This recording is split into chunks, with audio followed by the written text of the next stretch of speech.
at Panginoon, dalangin namin, O Diyos.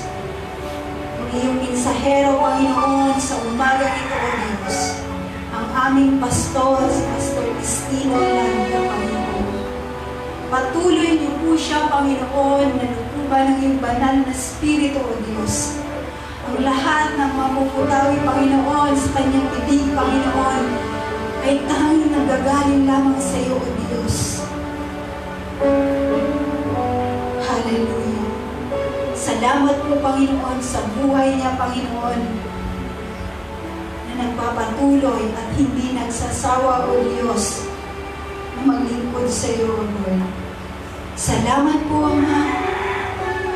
At kiniklaim na po namin, Panginoon, ang katagumpayan ng gawain ito, O Diyos. Isang malaking pagpapala sa bawat isa sa aming Panginoon. Hindi lamang, Panginoon, sa mga naririto, O Diyos. Lahat ng aming pamilya, O Diyos. Mga kaibigan, mga kakilala, Panginoon. Extend niyo po, Panginoon, ang iyong blessing, Panginoon, sa kanila, O Diyos. Hallelujah, Jesus. Maraming salamat po, Ama. At sa iyo namin ibinibigay ang mataas na papuri, ang mataas na pagdakila sa tanging pangalan mo lang, Jesus. Amen. Amen.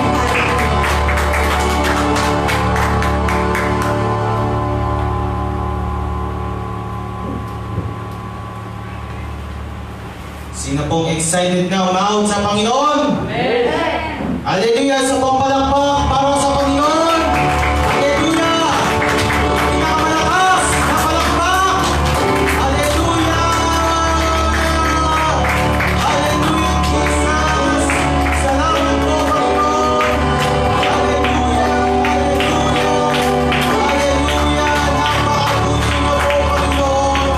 Napakabuti mo po, Panginoon! Hallelujah! So, ilang month na tayong hindi nakakapagawain, alam natin na miss natin itong gawain na ito. Pero salamat sa Panginoon dahil muli po nagkasama-sama po ang bawat anak niyo po, Diyos! Hallelujah! Sige, papurihan natin ang Panginoon sa oras na ito. Pasalamatan natin ang Diyos dahil hindi po pinagpumabalik sa normal ang mundo nito. At salamat po, Panginoon! Hallelujah! Hallelujah! Ang Diyos ba ay tapat? Amen. Ang Diyos ba ay tapat? Amen. Hallelujah!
kahit nandito pa po yung crisis na ito, Lord, salamat po. Dahil ang bawat isa, hindi niyo po hinayaan na maawaan na ito. Salamat po, Panginoon, dahil pinalalakas niyo po ang bawat isa, O Diyos. Na kahit anumang pagsubok na dumarating sa aming po mga buhay po ng bawat isa, hindi niyo po pinababayaan po. Dahil alam po namin nandyan kayo palagi sa aming po mga tabi po namin. Salamat rin po, Panginoon.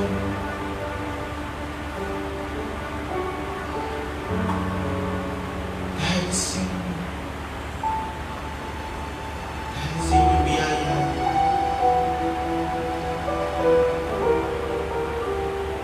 ang lahat po ay pinagtatagumpayan. Pinagtatagumpayan po ng inyong mga salita. Kahit minsan po ay pagod na po ang bawat isa. Pero salamat po dahil pinalalakas niyo po. Pinalalakas niyo po ang pumaloob po namin. Hallelujah, Jesus. Na kahit minsan nanghihina po ang bawat isa, pero salamat rin po. Salamat po dahil hindi niyo po inahayaan na pumasok ang gawa ng demonyo sa aming mga buhay po namin. Hallelujah. Hallelujah, Jesus. At salamat rin po kami dahil ang bawat isa ay pinatawad din na po sa aming po mga kasalanan at nilinis niyo po ang bawat isa, O Diyos. Hallelujah. Hallelujah.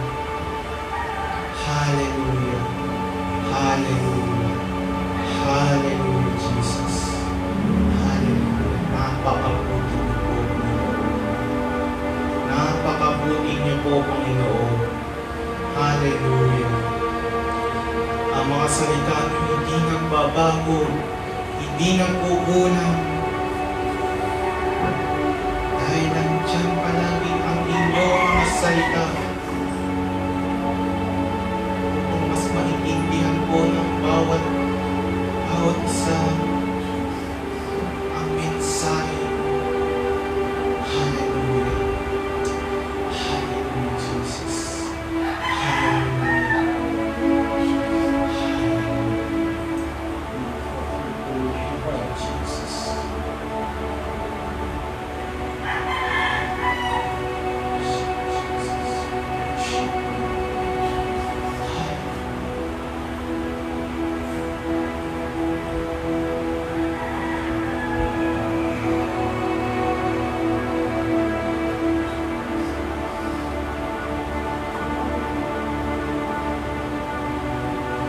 At siya ay Diyos.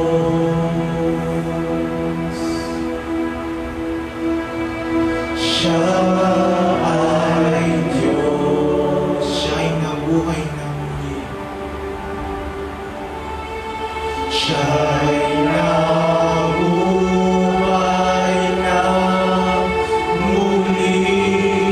At siya ay Diyos. Lahat ay lunod.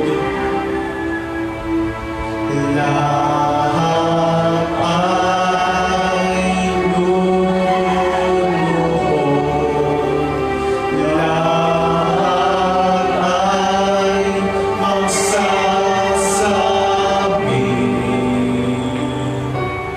na si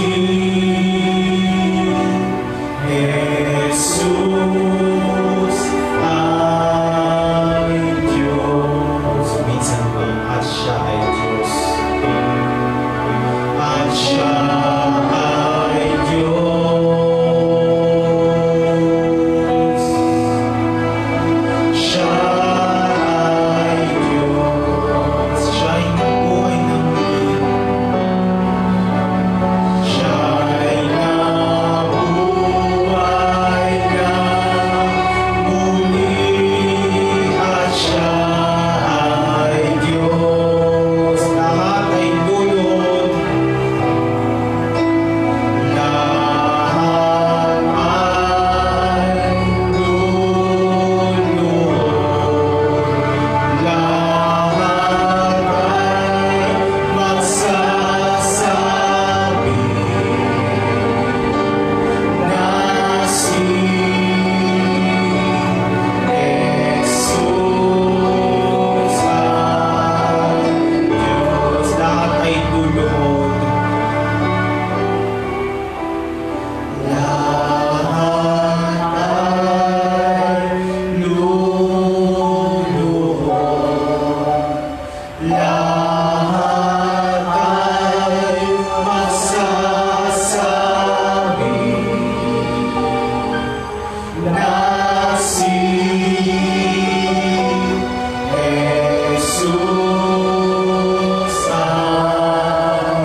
salamat po, Panginoon. Salamat po sa inyong kalwalhatian. Salamat sa inyong mensahe nito, Diyos. Hallelujah. Sige natin, papurihan ng Panginoon. Pasalamatan natin siya sa kanyang biyaya niya. Kahit minsan, pagod na tayo.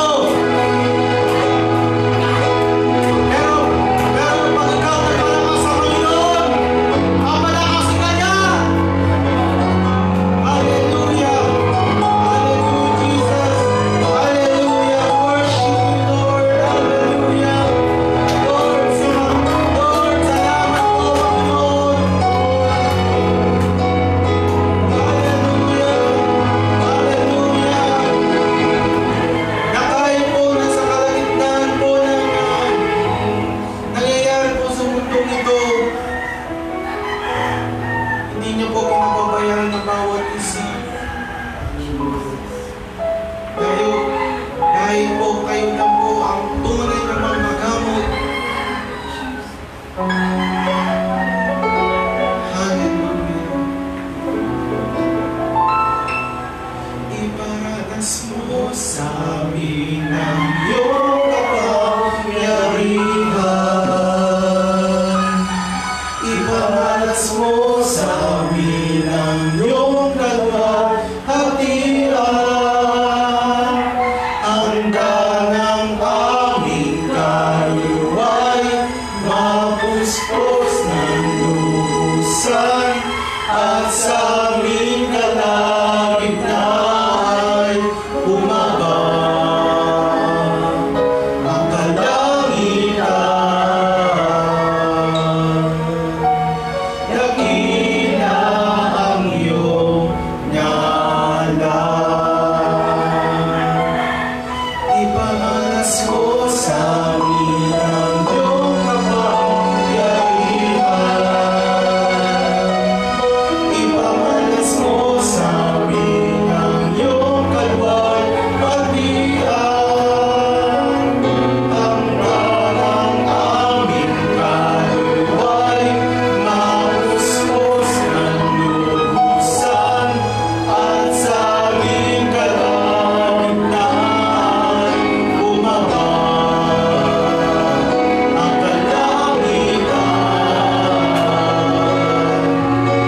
Dakila ang iyong ngalan.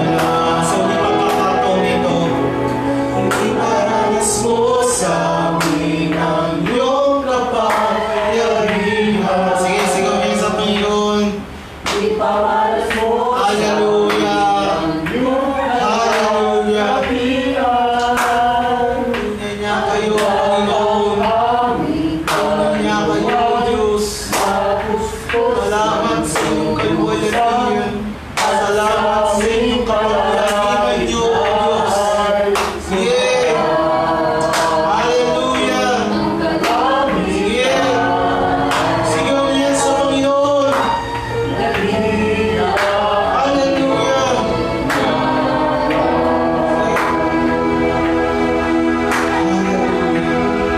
Napakabuti niyo po, Panginoon. Hallelujah, Jesus. Hallelujah. Hallelujah. Sa inyo lang pong papuri, pasasalamat at pagsamba sa tanging pangalang Jesus. Amen. Amen. Palakpakan natin ang Diyos. Yung pinakamalakas na palakpak. Hallelujah. Praise God. Hallelujah. Tayo po ba ay napuspos natin ang ating Panginoon, ang ating pag-aawitan. Amen. Amen. Praise God. Napakasarap po na muli ay iba po talaga yung feeling pagka nasa church tayo sumasamba kaysa dun sa online. Ano po? Kaya salamat po sa Panginoon. Tayo ay muli ay nakapagsamba sa Kanya dito sa Kanyang templo. Kaya purihin po ang Panginoon. At alam po na ang bawat isa sa atin po ay napakasaya po dahil nabigyan po tayo ng permit na pwede na po tayo ng live worship po. Kaya sa Diyos po ang kapurihan. At muli po ay isang paalala po muna para po sa ating mga guidelines po na kailangan po natin sundin para sa ating gawain. Una-una po ay palaging isuot ang face mask sa loob at labas ng templo. So, rin po ang Panginoon, alam po naman na lahat tayo ay aware po sa ganitong proseso. Kaya, ang pangalawa po ay maglagay ng alcohol sa kamay. Pagpasok sa templo, nandiyan po sa ating mesa po yung ating alcohol, may hand sanitizer po tayo dyan. Pangatlo po, maghugas at magsabuan ng kamay, lalo na po kung galing tayo sa CR.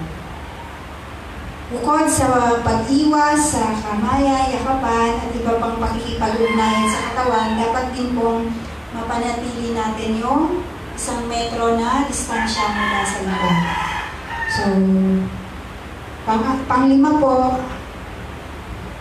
ang mga may temperatura na 37.5 po pataas ay pinapayuhan po na manatili na lamang po sa bahay. Pwede naman po natin mapanood ang ating service through FB page po natin. Sana po, sikapin po natin na masunod po natin lahat ng guidelines na to para hindi po tayo, makasunod po tayo dun sa binibigay ng gobyerno sa atin na kailangan natin gawin para tuloy-tuloy po yung ating live service. Amen? Hallelujah.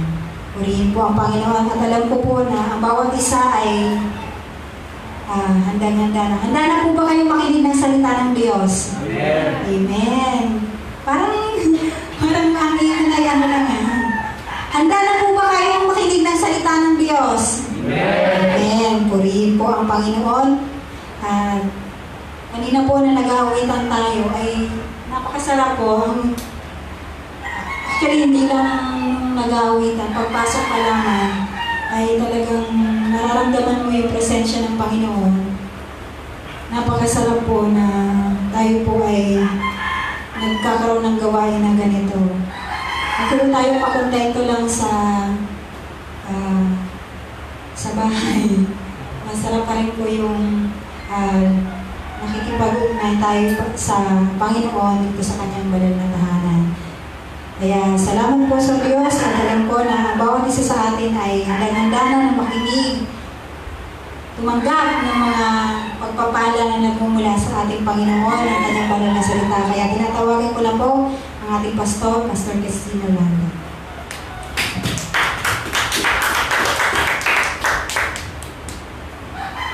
Isang magandang umaga sa bawat isa. Kung kayo po ay mayroong banal na kasulatan,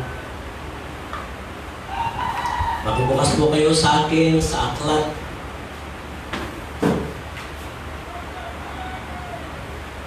ng Malakay chapter 2 verse 10. Malakay chapter 2 verse 10. Sa Old Testament.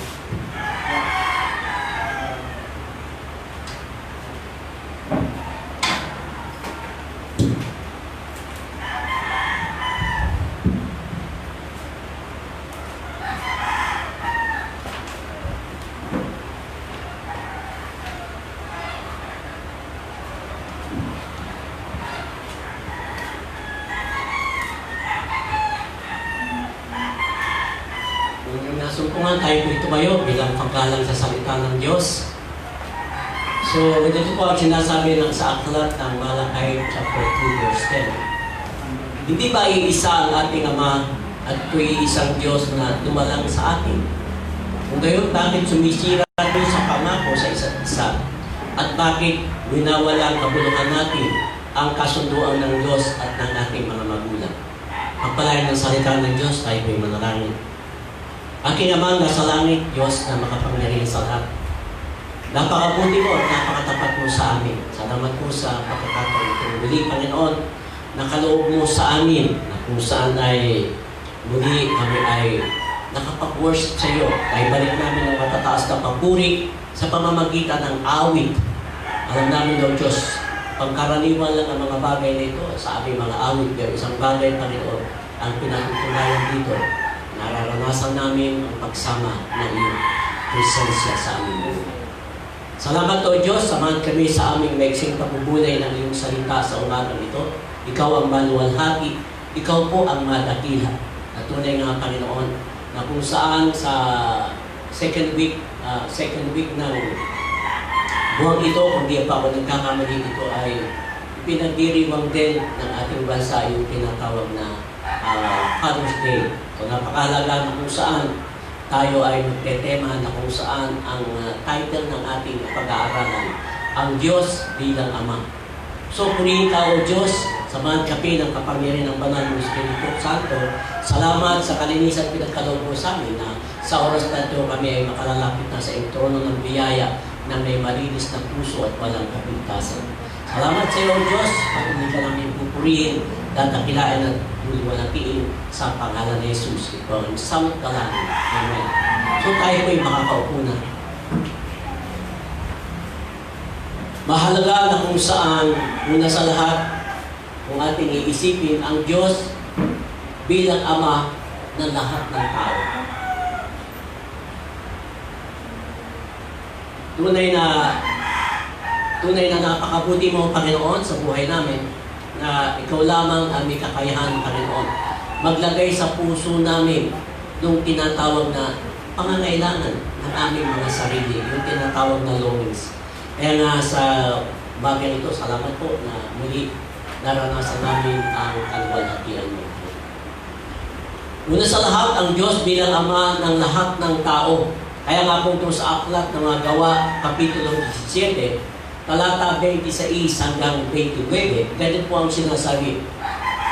Ang Diyos bilang Ama ng lahat ng tao, mula sa isa nilikha niya ang lahat ng lahi, sa balat ng lupa, itinakda niya ang kanya-kanyang panahon at hangganan. Ginawa niya ito upang hanapin nila ang Diyos. Baka sakali sa kanilang pag-aapuhan ay matakpuan sila. Ang totoo, hindi naman siya malayo sa bawat isa sa atin. Sapagkat hawak niya ang ating buhay, pagkilos at pagkatao, tulad ng sinabi ng ilan sa inyong mga makata, titingnan po natin, anak ng Diyos, huwag nating akalain, amen, na siya ay tulad ng larawang ginto, pilak o bato, na pawang likha ng isip at kamay ng tao. Kung titignan po natin yung huling sinabi ron ng salita ng Diyos, binanggit nga ron na hindi siya malayo sa atin. Pagkat ang ating Diyos ay nagtataglay ng tinatawag na omnipresent God, na sa lahat ng dako at lahat ng panahon. Kung paano siya ay present nung siya ay lumikha ng langit at lupa at lahat ng bagay, ganun pa rin, andyan lang siya. Hindi lang natin nakikita ang ating Panginoon, pero sa totoo lamang, alam niya lahat ang ginagawa natin. Omnipresent God, katangiang likas na kung saan taglay lamang ng Diyos. At gayon din sa mga bagay na sa ating kinagulatan, yabang tayo ng anak ng Diyos, huwag natin akalain na siya ay tulad ng larawang ginto, pilak o bato, na pawang likha ng isip at kamay ng tao. Ito po kasi yung tinatawag na kinagis na natin. Ang mga magulang natin, hindi sa atin na ituro. Ano ba ang Biblia? Ano ba ang sinasabi ng Biblia? Maging yung kinagis na natin, hindi sinasabi kung ano ang totoo na naman ng Biblia. Ito lamang ang nasumpo natin, pero sa totoo, kapag tayo talagang lalapit sa Diyos, hihingi ng tunay na katotohanan, unti-unti o glory by glory, dilinawin niya ang ating kaisipan. Kaya binibigyan din dito sa salita ng Diyos ay yung muling pananampalataya ng tao sa kanyang minanang turo. Minana natin na turo, kadalasan ay mali. Amen. Kinagis ng kaugalian o tradisyon at minsan ay yung kultura. Mali, hindi naayon sa kalooban ng Diyos. Kaya dapat ituro at iayon ang lahat ayon sa tinatawag na karunungan ibinigay sa iyo ng Diyos. Kaya nga, isa na rito yung nakagista natin. Ano yon? Pagsamba sa Diyos-Diyosan. Hindi natin alam ang mga bagay nito. Kaya maliwanag na present ito sa malalaking simbahang ating kinagisnan. Hindi naman natin sila sinasabing mali. Pero katotoo lang, ang iyong lingkod, doon ko nabago nung ako nagbasa ng Biblia. Pero nung araw, ang katwiran ko tulad din ng ilan. Kung saan ako nagsimula, doon ako mamamatay. Pero mali pala yun. Pagka ikay nakakilala at hinipo ng Diyos ang iyong puso. Because somebody will pray for me. Kaya ganun din tayo. Kaya mahalaga sa atin na tayo ay laging nakikipag-ugnayan sa Diyos.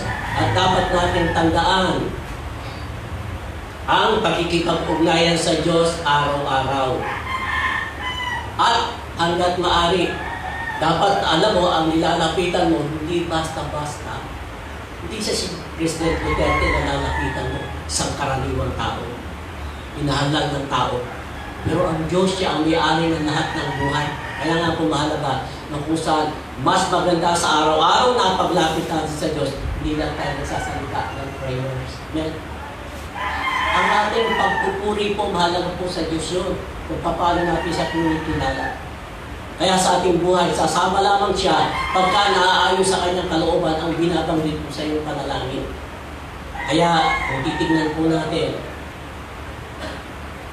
yung mga bagay na kung saan, dito nga sa ating kinagisnan, dito'y makikita natin yung mga imahe, ributong bato o kahoy, ang mga larawan ng anumang nilalang na nasa lupa, nasa tubig, at nasa himpapawid. Ano ba ang sinasabi ng salita ng Diyos sa Aklat ng Exodus? Amen? Chapter 20, verse 5 and 6. Kaya kung titignan po natin, yung binabanggit ng salita ng Diyos sa mga talatang ito. Huwag kayong yuyukod o maglilingkod sa alinang Diyos-Diyosan iyan sapagkat akong si Yahweh ay mapanibugbuin. Parurusahan ko ang lahat ng aayaw sa akin, pati ang kanilang mga anak hanggang sa ika-4 na saling dahil. Ngunit ang lahat ng umiibig sa akin ay pagpapalain ko hanggang sa kanilang kaapu-apuhan. Kung titignan po natin yung ating nangyayari sa daigdig na ngayon, yung tinatawag na buong daigdig apektado ng tinatawag na COVID-19. Kaya tinawag na pandemic. Kung titignan po natin yung mga nababalita natin, yung mga kinikilalang malaking bansa, sa Amerika nga po, yung mga simbahan nilang malalaki, hindi na simbahan ngayon ng mga Kristiyano. Iba na. Kaya doon, kung titignan mo yung kalooban ng Diyos at babasahin yung salita ng Diyos mula sa simula, sa Old Testament, sa New Testament, nakikita mo, ang mga bagay na lahat na nangyayari dito sa ibabaw ng mundo, alam ng Diyos. At isang bagay na palagi nating mapangahawakan ay yung salita niya sa Hebrew 13 verse 5. Hindi kita iiwan, hindi ka gagawa. Lahat ng babasahin ng mga kasaysay doon na kung saan totoong ginagawa po ng Panginoon. Kaya kung ikaw ay nasa Panginoon, totoo sa Panginoon, bakit ka matatakot? Alam mo, you are well protected by God. Kaya nga po hindi tayo basta-basta na-amaze kung saan-saan, kundi tayo ay alam natin ang Diyos lagi na. Bakit? Hindi siya nakalimutan. Kaya hindi ka rin nakalimutan. Kung paano niya iniligtas, amen? Si Lot, amen? Na kung saan nakipagtawaran pa si Abraham sa Diyos. Ganun din hanggang ngayon. Maging ang Israelita na paulit-ulit na dumayo sa Diyos, pero patuloy at patuloy pa rin kapag sila ay tumatawag sa Diyos, gumagawa ang Diyos ng paraan, gumagamit siya upang ibalik ang kanyang bayan sa kanyang piling. Mula noon hanggang ngayon, ganun pa rin ang nangyayari. Kaya nga, ayon pa rin sa tinatawag na aklat ni Daniel, Kapitulo 5, talata 23. Salip, nagpakataas kayo sa harapan ni Yahweh, ipinakuha niyo ang makagamitan sa kanyang templo at ginamit sa inuman. Bukod doon, sumamba kayo sa mga Diyos ngayong yari sa gitong pilak, tanso, bakal, kahoy at bato. Mga Diyos na hindi nakakakita, hindi nakaririnig, at ang Diyos na nagbibigay sa inyo ng buhay ay hindi nyo pinararanasan. Marami po yan sa buong daigdig. Hanggang ngayon sa atin, napakarami pa rin. Tingnan mo ang tao. Ang daming naghihirap. Ang sabi nila, yung naghihirap na ng 4.4, nagdoble na ngayon, 8.8 na. ang naghihirap na tao. Bakit? Totoo kasi yun. Ang talagang naghihirap, yung mga taong wala talagang relasyon sa Diyos. Pero kung ikaw may tapat na relasyon sa Diyos, tandaan mo, hindi ka maghihirap. Bakit? Ang Diyos ay nasa iyo. And if God is with you, ang sabi ng Romans 8:31, who is against you? Ano pa man yan? Kung paano 40 days and 40 nights na kayo ng ating Panginoong Hesus, tandaan natin, kaya rin ng tao. Ang tao, isang beses lang hindi nakakain sa isang araw, kaya mo mamamatay na. Pero hindi nila alam ang pinalalakas natin. Once na tayo nagpapasting, ay ang ating spiritual na buhay. Ang lakas niyan, hindi nakikita ng tao. Pero pag tayo ay galing dyan, pag dumaan ka sa isang tao, pwede siyang tumumba. Bakit? Sa lakas ng presensya nasa iyo. At yun ang lakas na Diyos, presensya niya yung nasa iyo. Kaya ako napakahalaga na kung saan. Bakit ka matatakot kung ikaw ay nasa Diyos? Kasi itong pagsamba sa Diyos-Diyosan, hanggang ngayon ay nananatili pa rin. Pumunta kayo sa malalaking simbahan ng Quiapo. Kahit na may pandemic, mga tao sa labas, puno, may 10 ang nasa loob. Pero hindi nila alam, totoo ba ang sinasamba mo? Di ba nakakaawa? Bakit? Kung ang saligan ng isang denomination ay ang Biblia, bakit hindi nuturo ang tama? Marami nga ang ligaw, lalo pag hiniligaw. Kaya ang pagsamba sa Diyos-Diyosan ay pagsamba sa buwan na Diyos na iba sa Panginoon. Diyos ng langit at lupa. Ito ay tinatawag ding idolatry. Hindi nga lang maunawaan kasi idolatry wala sa Biblia. Kaya nga tinutuya sa Biblia ang mga Diyos na ginawa ng tao na siyang ipinalit sa tunay na Diyos at sinasabing ang mga ito ay yari lamang sa kahoy, bakal o bato o hinihila ng sasakyan o karwahe. Walang makagagawa, walang kapangyarihan, hindi tulad na magagawa ng Diyos na manlilikha at tagapagkaloob ng lahat ng bagay. Nakalulungkot na ang bayan ng Diyos ay madalas dumayo sa Diyos na buhay upang sumamba sa Diyos-Diyosan. Alam mo ba nung ibigay ng Diyos yung kanyang pangakong lupa sa mga Israelita, hindi niya pinasakop lahat ang naroon. Yung mga dulo-dulo, mga bundok, amen? Mga nasa tabing mga hindi niya pinasakop.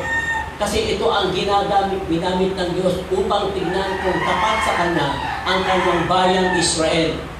So napakahalaga sa atin na kung saan, kung paano ang Diyos sasama sa atin, isang bagay lang ang dapat natin panatilihin, yung magpakatapat tayo sa Kanya.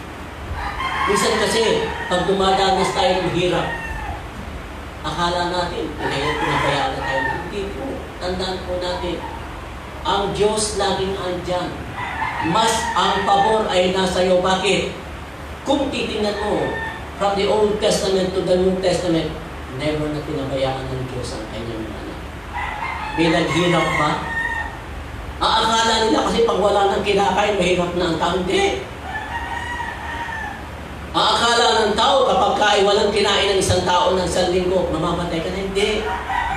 Meron nga dyan, kung natutunayan na ng katotohanan nag-capsize yung kanilang bangka Isang buwan bago sila nakita. Ano ginagawa na? Bilyon lang ng tubig. Pero buhay. Ikaw ba kaya na anak ng Diyos? Kaya nga napakalaki na kung saan tayo ay tinawag talaga ng Diyos. Kaya kapag tayo tinawag, dapat tayo ma-anoint ng Diyos. Lahat ng bagay, ang pabor ay sa Diyos na dapat natin ginagawa. Kung ikaw ay may bagay na plano, pagkatiwala mo sa Diyos. Kung tama o mali, siya mag-aayos. Hindi basta tayo gumawa, akala natin tama na. Tandaan natin, meron tayong kalaman na kung saan akala natin ayos na tayo, pero ang totoo, hindi tayo ayos. Bakit? Nagtutulad tayo sa Kanya. Kaya sa buhay natin, napakahalaga na kung saan na ang Diyos natin ay makagagawa, amen, nakapagkakaloob. Kaya nga madalas na kung saan ang bayan ng Diyos ay madalas na lumayo sa Diyos, nabuhay upang sumamba sa Diyos. Hanggang ngayon, andyan pa rin yung mga tao niya. Sino ang inaasahan ng Diyos na maaari makapagsalba sa kanila? Ikaw, ako, tayo na nakakilala sa katotohanan. So mahalaga ang prayer natin sa Panginoon. Akala niyo ba walang nangyayari sa prayer natin? Kung titignan natin, little sacrifice yan. Amen? Sacrifice yan. Sabi ko nga, pagka nag-normal, ang aking prayer, sabi na, hindi na ako mananalangin sa umaga kasi inaabot ako ng 2-3 oras pag ako mananalangin. Kaya sa gabi ako mananalangin. Kaya mahalaga na kung saan inilalagay natin sa tama ang lahat ng bagay pagkat yun ang nais ng Diyos sa atin. Sa buhay natin, tandaan natin na yung pinakapangkaraniwang uri ng maling pagsamba kahit sa ngayon. Ano yun? Kasakiman at pagsamba sa salapi. Marami po kasi. Salapi na minsan ang mas binibigyan ng importansya ng tao. Salapi na. Hindi na yung tinatawag na karangalan. Pangalawa, ang Diyos bilang Ama ng bansa, amen, na Kanyang pinili. Amen. Naniniwala ba kayo na pinili ng Diyos ang ating bansang Pilipinas? Marami pong nananalangin sa atin.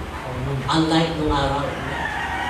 Meron man nananatili pa yung mga bagay ng basta't maraming nananalangin. Palagi may pag-asa, yung wala pang pag-asa. Bakit? Somebody is praying. Amen. A righteous man is praying at yun ang tinutugon ng Panginoon.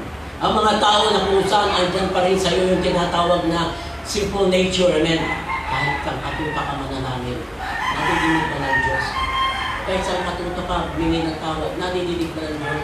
Tanda mo, maliit, malaking kasalanan, hindi narinig ng Diyos ang panalangin ng tao. Kaya nga po mahalaga na kung saan ang Diyos bilang Ama ng bansang Kanyang pinili. Ay naniniwala tayo, amen. Sa prophecy nga ni Dr. Bill Hamilton, ng ating bansa ay magiging America of Asia, ng ating bansa ay magiging Israel of Asia, magiging headquarters ng gospel ng ating Panginoon Jesus, and at the same time, magiging missionary sending nation ang bansa nito. Sino tumutupon? Ikaw, ako, tayo, ng mga nakakilala sa Diyos. I-share natin ang words of God. Amen. Ano pa man. Nakakaawa, pero ang totoo, kailangan sabihin mo sa Kanya kahit nakakaawa ang kalagayan. Yung dalawang parang tulogin natin eh. Siguro nung malaman lang, Pastor ako, hindi na bumalik. Amen? Bakit? Napapaso. Kaya nga, dito sa aklat ng Jeremiah chapter 31 verse 9, uuwi silang nag-iiyakan habang daan, nananalangin samantalang inaakay ko. Dadalhin ko sila sa mga bukal na tubig, pararaanin sa maayos na landas upang di sila madapa pagkat ang Israel ay para kong anak at si Ephraim ang aking panganay. Ganun po ang mga mananampalataya ng Diyos. Tayo ay Kanyang bayang Israel. At totoo ang tunay na simbahan, yung bawat puso ng tao. Ang paghirang ng Diyos at pagpili sa bansang Israel ang siyang saligan ng relasyon ng Diyos at ng Israel. Pinili ng Diyos ang bansang Israel hindi lamang mas marami ang mga Israelita kaysa ibang lahi o mas mabuti sila kaysa iba, kundi dahil sa awa at habag ng Diyos sa kanila. Kaya ang pagsang ito ay kung makikita natin sa aklat ni Juan, Kapitulo 15, talata 16. Marami kasi ang mga mananampalataya na akala nila sila ang pumili sa Diyos. Kaya yung mga salitang Diyos word na kung saan hindi mo alam, may ginalap, pinili ko ang Panginoon Jesus. Hindi ikaw ang pumili sa Kanya, kundi si Jesus mismo ang pumili sa iyo. Kaya nga, pag pinili ka ng Diyos, tinawag ka ng Diyos, kailangan hihiranin ka. Pero kung hindi ka magtatapat sa Kanya, hindi ka susunod sa Kanyang kalooban, many are called. Amen? Hindi ka mapipili. Ikaw yung hindi mapipili. At chosen lamang ay ka naman susunod sa Kanyang kalooban. Kaya nga binanggit doon, hindi kayo ang pumili sa akin. Ako ang pumili at humirang sa inyo upang kayo humayo at mamunga at manatili ang inyong buga sa gayon. Ang anumang hingin niyo sa Ama sa aking pangalan ay ipagkakaloob sa inyo. Bahala kayo. Tandaan po natin. Pinili tayo ng Diyos and we are chosen by God. Hindi lang tayo ng Diyos. Sa aklat naman ni Nehemiah, amen. 1:6, amen. Ito naman yung sinabi niya. Ito yung dalangin niya sa Diyos, amen. Lingapin niyo ako at pakinggan ang aking dalangin. Dumadalangin ako sa inyo araw at gabi para sa mga Israelita. Kita niyo ang nanalangin sa Nehemiah na namamagitan, amen, sa kanyang bayang Israel. Inaamin ko na nagkasala kami sa inyo at pati ang aming mga ninuno. Tama po yun. Bakit siya nananalangin? Kasi alam niya na tulad din ang Diyos, amen, ng tao. Kung paano ang kabuuan ng tao. Because ang tao ay created in His own image. Kaya, kung titingnan po natin, kahit malaking hadlang yung namamagitan sa Diyos sa tao, dahil sa kanyang pagiging Diyos, malibig pa rin isalarawan ng Biblia ang Diyos sa mga anyo ng tao upang tulungan tayo maunawaan ang kanyang kalikasan. Parang mahirap, pero pagka ikaw ay talagang nagtatapat sa Diyos, pinadadali ng Diyos. Bakit? Meron kang katulong, meron kang teacher na nananahan sa iyong katawan. Sino yun? Ang banal na Espiritu Santo. Ang banal na Espiritu Santo hindi ko makukuha kapag ikaw ay gumagano lamang ng mga revival. Nakukuha mo yan araw-araw kapag ikaw ay palaging lumalapit sa Diyos. Hindi masama na dumalo sa mga revival. Maganda ang revival. Pero, tandaan po natin, ang tunay na revival ay araw-araw. Amen. Nare-revive natin ang ating sarili. Lagi natin iniuukay sa Diyos. Kaya doon natin makikita na ang Diyos ay may mukha. Amen. Na nagbibigay katiyakan na siya immunity sa atin na may pag-ibig at biyaya katulad din ng tao. Ang Diyos ay may tainga na kung saan ay nagpapayag na dinidinig niya tayo habang tayo ay nananalangin. Amen? Especially kung wala tayong kasalanan. Tandaan natin, maliit pa ang kasalanan. Nasa iyo pa, hindi ka nadidinig ng Diyos. Kahit anong panalangin. Kung araw nga ako hindi marunong manalangin, pero natuto akong manalangin dahil tinuruan ako ng Diyos. Pangit ko magsalita pero naging maganda. Bakit? Naging maganda. Naging maganda sa paligid ng tao kapag sinasamahan ng kanyang kapangyarihan. Ang Diyos sa may mata na nagpapatotoo na nakikita niya ang lahat ng mga nangyayari sa ibabaw ng mundo. Kaya yung pandemic niya, alam ng Diyos yan. Alam ng Diyos yan. At ang Diyos ay may bibig at boses na nagbibigay kapiyakan na kinakausap niya tayo sa pamamagitan ng kanyang salita.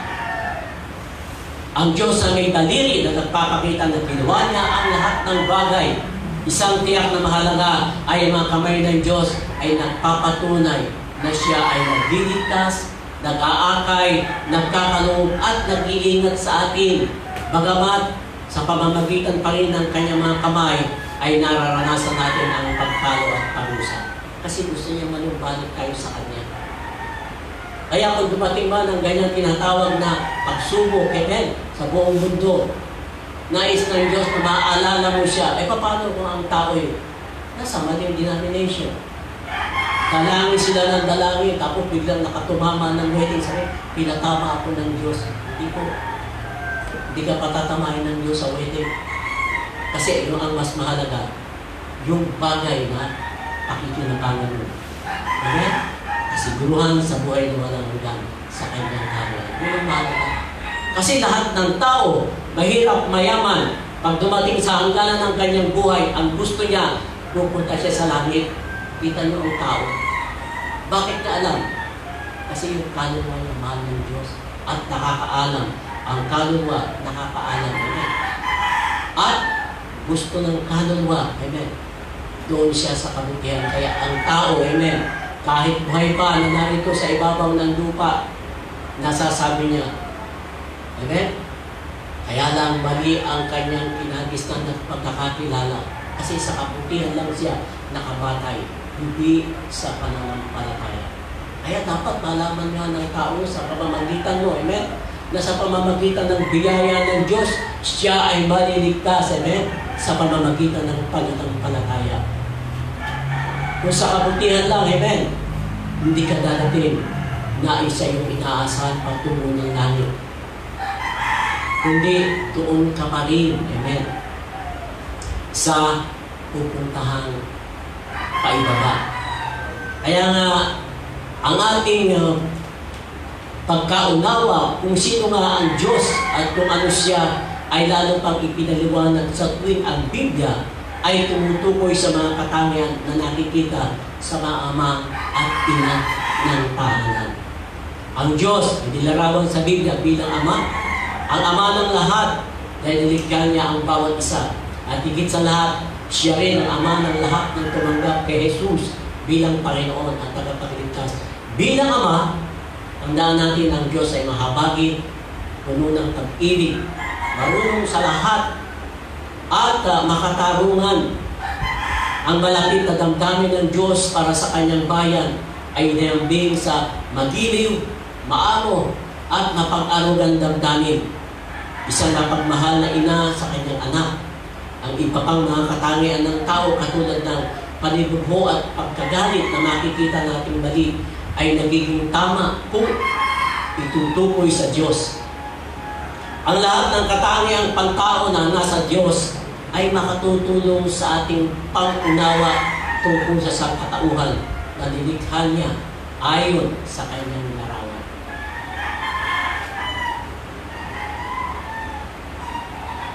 Tinalakay din ang salitang Ama sa espiritual na kalagayan, amen? Katulad ni Abraham bilang ama ng mga mananampalataya. Si Pablo bilang ama ng mga iglesia. Ang Diyos bilang ama ni Jesucristo at ngayon naman ang magulang na lalaki bilang ama ng tahanan. Ang tahanan, isa sa dalawang institusyon ay tinayo ng Diyos.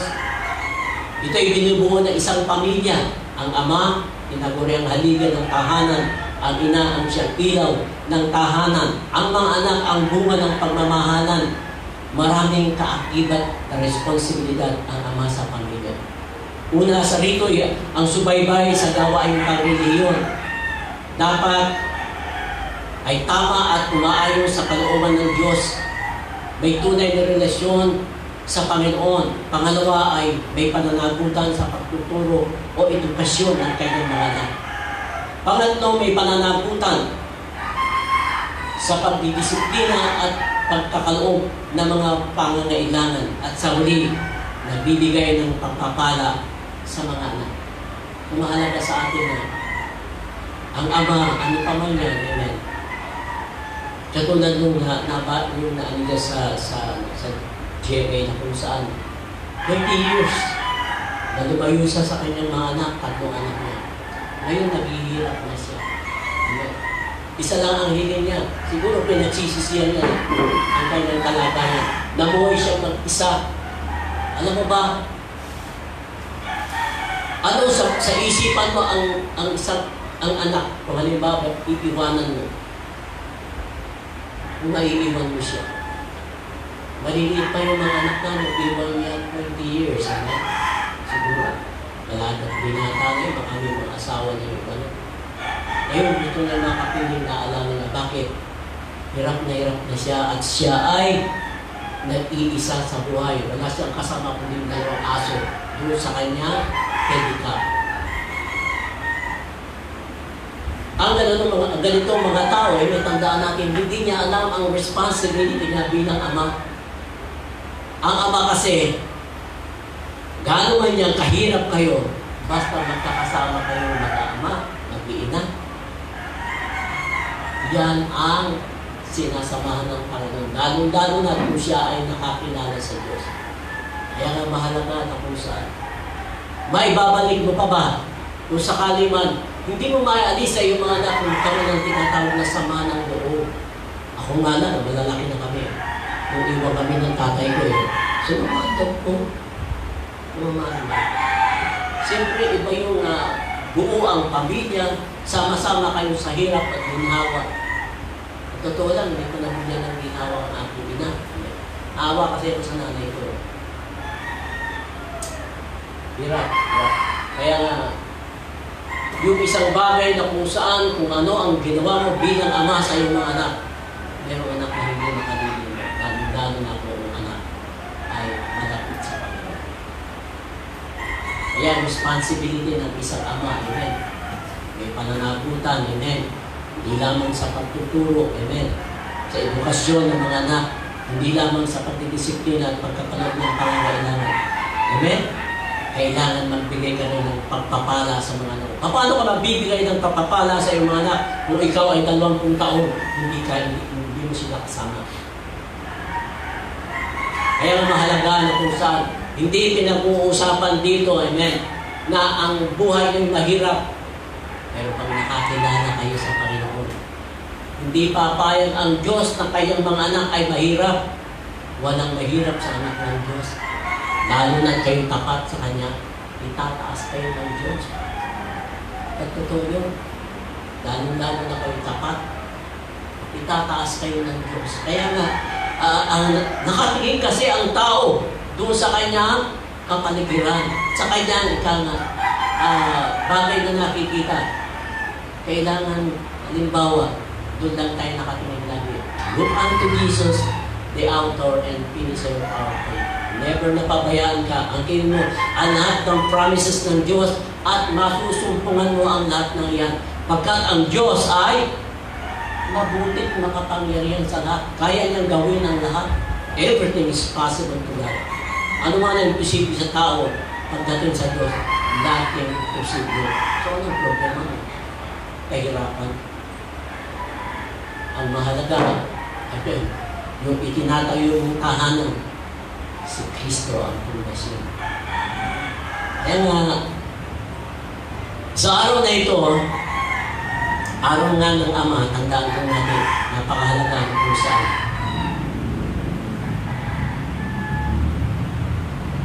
Ako nga ay galing sa abroad doon, ibuhay pa sa nanay. Nung dumalo kami sa tatay ko, ng tatay ko. Hindi ako nasiya. Kasi nga yung ginawa, alaming iinom, yung nanay mo, pagkadalasin. Hindi ako nasiya. Dahil siya'y nadala ko. Naadala ko kasi wala na ang nanay ko. Pero purihin ng Diyos, pinatawad ko na siya sa kanyang nakasal. Kaya mahalaga po ang tinatawag na responsibility ng isang ama, ng isang ina. Mahalaga yan. Dapat ipakita natin. Magsumikap ka. Napakahalaga na kung saan andyan ang Diyos. Tutulungan kayo ng Diyos. And yung pagkakaisa na kung saan ito ang nais ng Diyos na ilapit natin sa Kanya. At siya ang bahala. Aayusin niya ang lahat. Kaya ang mahalaga sa atin na kung saan ang responsibility ng isang ama ay at din ang responsibility ng anak pagka naipakita sa kanyang mga anak yung kanyang kakayahan. Amen. Siya ay ama pa rin. Sila ay ina pa rin. Amen. Siya, amen, ang iyong tungkal ng galing. Kaya mahalaga sa atin na tayo ay hindi nakalilingkod sa Diyos at tuturuan tayo ng Panginoon. Purihin ang Diyos sa umaga nito at sa araw nito at sa pagkakataon ito ng kaloob niya sa atin. At tayo po ay mananalangin sa lahat ng Ama. Pwede kang tumayo ang lahat ng Ama. Salamat na. Diyan ka na lang. Tayo po ay mananalangin. Purihin ka, O Diyos, na makapangyarihan sa lahat. Ikaw na Ama ng lahat ng iyong nilalang. Nagpapasalamat kami sa napakagandang pagkakataon na ito na maidalangin ang bawat ama ng tahanan, siya man ay narito o siya man ay wala rito. Dalangin namin na bigyan mo sila ng kapangyarihan na pangunahan ang kanilang tahanan o sambahayan sa pagkakilala sa iyo. Bigyan mo sila ng kalusugan na makapamuhay na masigla at magabayan ang kanilang sambahayan. Dalangin namin sa bawat ama ng tahanan, nabigyan mo sila ng lakas ng pananampalataya na makaiwas sa tukso sa araw-araw at lakas ng loob na pangalagaan ang kanilang gawain ng mayroong katapatan.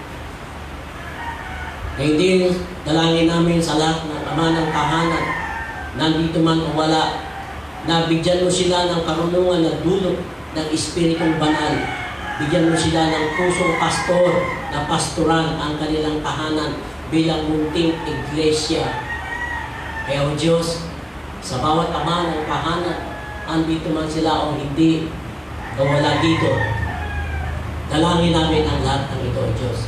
Dalangin namin ang lahat ng ito, O Diyos, sa pangalan ng Jesus. So tayo po tumayo, at tayo po closing prayers. Maraming salamat sa iyo, Panginoon, sa oras na ito, at patuloy ka namin pinupuri, patuloy ka namin dinadakila ng aming buhay.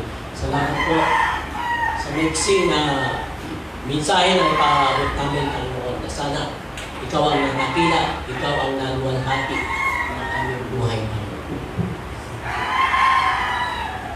So tayo magdadaos din ng ating Santa Cena, pagkat ilang buwan na rin tayo hindi nakakapagdaos ng Santa Cena at Pwede nga dalhin dito ang